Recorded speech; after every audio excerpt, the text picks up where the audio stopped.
Bismillahirrahmanirrahim. Assalamualaikum warahmatullahi wabarakatuh. Okey, hari ni tahun 4 akan belajar tajuk pembukaan kota Mekah.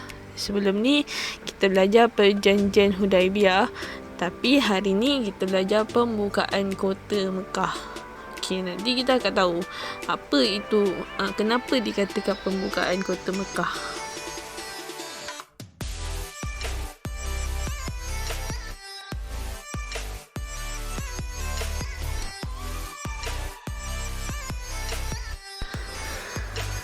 Okey, maksud pembukaan kota Mekah ni, Nabi nak bebaskan kota Mekah dari pengaruh dan amalan jahiliah. Maksudnya sebelum ni orang jahiliah menguasai kota Mekah. Jadi bila Nabi masuk ke kota Mekah, Nabi nak jadikan kota Mekah sebagai negara Islam. Bila tahun berlakunya pembukaan kota Mekah? Tahun ke-8 Hijrah.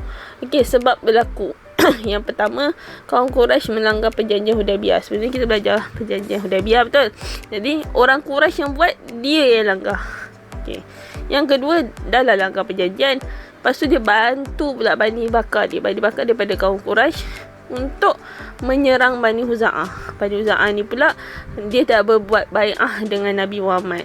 Jadi akibatnya telah mengorbankan 20 orang.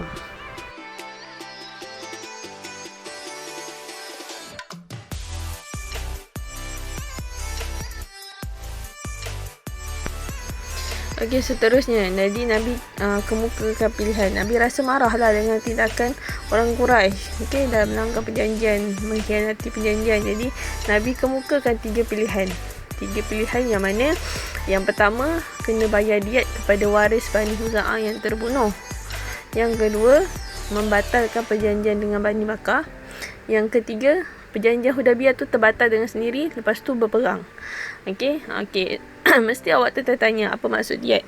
Diat tu maksudnya pampasan atau ganti rugi. Sekali, diat tu bermaksud pampasan atau ganti rugi.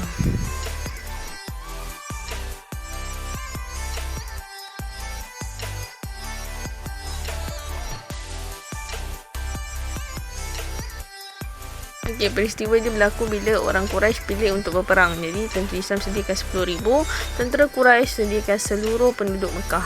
Okey, Nabi pun pergi ke Mekah dan sebelum tu berhenti di satu tempat yang bernama Mar Zahran.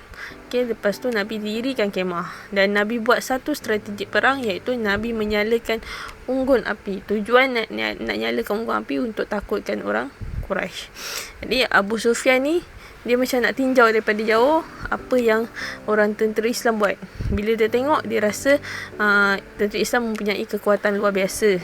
Okey, di pertengahan jalan Abu Sufyan terjumpa dengan seorang yang baru memeluk Islam bernama Abbas.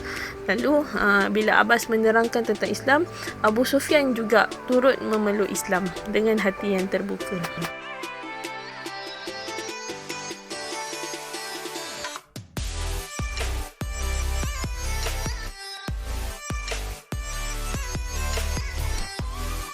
Jadi Nabi masuk ke Mekah pada 10 Ramadan dalam keadaan rendah diri, maksudnya taklah bangga untuk berperang. Okey, yang kedua, tentera Islam masuk ke Mekah melalui 4 penjuru. Jadi orang Quraisy ni dah takut sebab dia ingat bila Nabi pasang unggun api, Nabi dah kuat. Jadi Nabi tawarkan keselamatan 3 tempat. Yang mana nombor 1 di rumah Abu Sufyan, nombor 2 Masjidil Haram, yang ketiga di rumah sendiri.